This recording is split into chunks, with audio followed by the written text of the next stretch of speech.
नमस्कार महाराज मित्रांनो, आजच्या व्हिडिओमध्ये आपण बघणार आहोत की कुठली खतांची किंमत वाढणार आहेत येणाऱ्या खरीप सीझन मध्ये। मित्रांनो, ज्या मायला जे सगळ्यात जास्त स्वस्त खत होतं ना, त्याच्यावरच जास्त प्रहार झाले, त्याच्यावरच जास्त हल्ले झालेत आणि त्याच्यात जास्त चान्स आहे वाढायचा। तुमच्या लक्षातच आलं असेल महाराज मी कशाबद्दल बोलतोय। मी बोलतो आहे युरिया बद्दल। मित्रांनो, 3 दिवसापूर्वीची खबर आहे रे। चायना म्हणतोय आम्ही टोटल एक्सपोर्ट बंद करू खतांचा। परत तिथून नंतर रशिया उठून येतो, रशिया म्हणतो आम्ही अमोनियम नायट्रेट खताचा एक्सपोर्ट बंद करू 21 एप्रिल पर्यंत, पुढच्या येणाऱ्या 1 मंथ पर्यंत। मित्रांनो, जो तो देश ज्याच्या त्याच्या देशाच्या पब्लिक वाचवायला खत ज्याच्या देशापाशी साठवून ठेवतो आहे। तर तुम्ही म्हणाल मित्रांनो युरिया तर आपल्या देशात बनतो रे, मग काय गरज चालली? हा मित्रांनो, 80% आपल्या गरजेचा युरिया आपल्या देशातच बनतो, 20%च आपल्याला एक्सपोर्ट करावा लागतो। तर तुम्ही म्हणाल मग काय गरज चालली? मग मित्रांनो ते सांगतो युरिया बनतो कसा ते लक्षात घ्या पहिले, मग तुम्हाला समजेल की आपल्याला काय लफडा होतोय, काय चुकतंय। मित्रांनो, युरिया आणि काय युरिया महाग होणार आहे। युरियाच्या मायला, युरियाचा तो केमिकल रिएक्शन आहे ना महाराज, ती बघा तुम्ही। Chemical formula carbon dioxide plus ammonia असा मिळून तयार होतो मित्रांनो युरिया। हा झाला तुमचा युरियाचा। हा असा डायरेक्ट एअर में कशी लफड तयार करून तयार झाला का? नाही मित्रांनो, याच्यामध्ये कार्बन डायऑक्साइड वेगळा आहे, अमोनिया वेगळा आहे। मित्रांनो, अमोनिया डायरेक्ट तयार होतो का? नाही मित्रांनो, अमोनिया तयार करायला लागते महाराज एक प्रोसेस। त्या प्रोसेसचं नाव आहे स्टीम रिफॉर्म प्रोसेस। काय नाव आहे?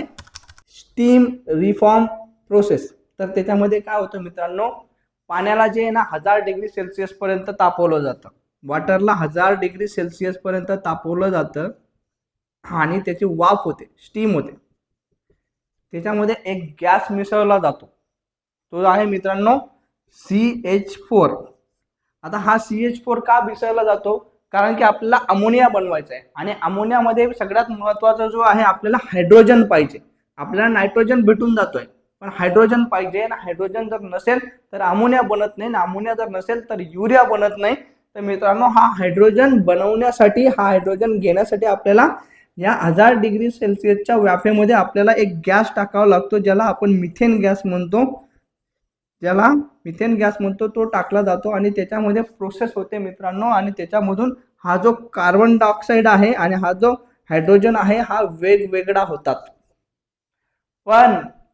पण मित्रांनो, हा जो आहे ना मिथेन गॅस म्हणजेच तुमचा LNG किंवा PNG, आणि हा जो आहे मित्रांनो, हा फक्त आणि फक्त मिडल ईस्ट मध्ये बनतो। त्याच्यामधूनही जो 33 ते 46% फक्त 2-3 देशांकडे आहे। त्याच्यामध्ये कतर आहे। कतरची साधी वाट लावली आहे का?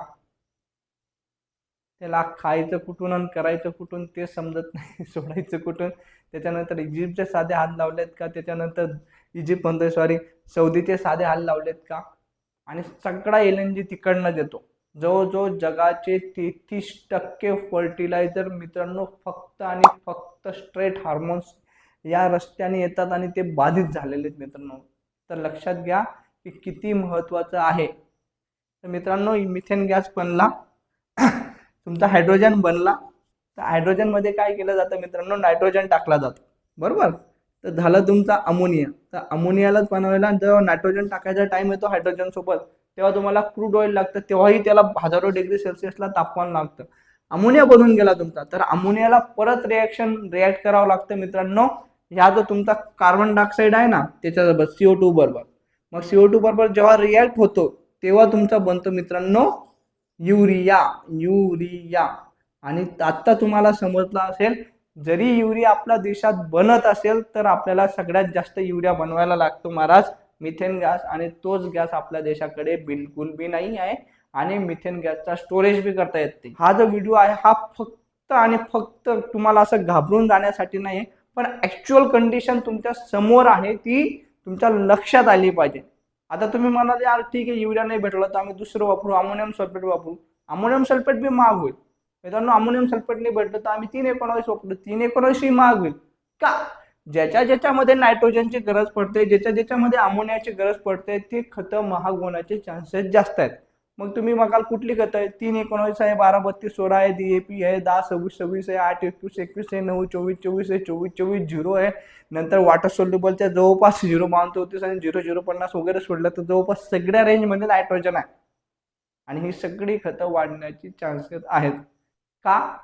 फक्त आणि फक्त एका गॅसमुळे, LNG मिथेन. हा सगळा खेळ आहे महाराज, सगळं याच्यावर आहे. आता तुम्ही म्हणाल युरियाची गरज कुठे पडते, नायट्रोजनची गरज कुठे पडते, तर सुरुवातीचा जो खरीप सीझन येणार आहे, जो समोरचा खरीप समोर आपल्या डोळ्यासमोर आहे मित्रांनो, त्याला सगळ्यात जास्त वाढीमध्ये नायट्रोजनची गरज असते आणि नायट्रोजनच अवेलेबल होणार नाही.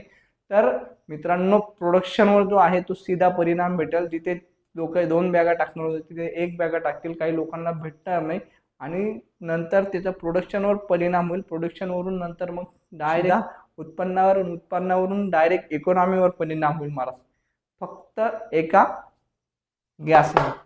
हे सगळं चक्र चाललेलं आहे मित्रांनो. माहिती कशी वाटली? मी खूप रिसर्च करून तुमच्या समोर आणत असतो. एक पण ही खबर जी मी तुमच्या समोर सांगतो एक पण खोटे नाही. तुम्ही गुगल मारून घ्या, समोर म्हणजे रायटर्स हे न्यूजपेपर आहे सगळ्यात मोठा, त्यांच्या समोरचे डाटा तुमच्या समोर ठेवलेले आहेत. फक्त एवढ्यासाठी माझी जास्त काही आशा नसते की तुम्ही चॅनलला नवीन असाल तर फॉलो करून घ्या आणि तेवढंच मला चांगलं वाटेल आणि आपला परिवार जो आहे तो वाढेल मित्रांनो. यासाठी एवढंच. जय हिंद, जय महाराष्ट्र.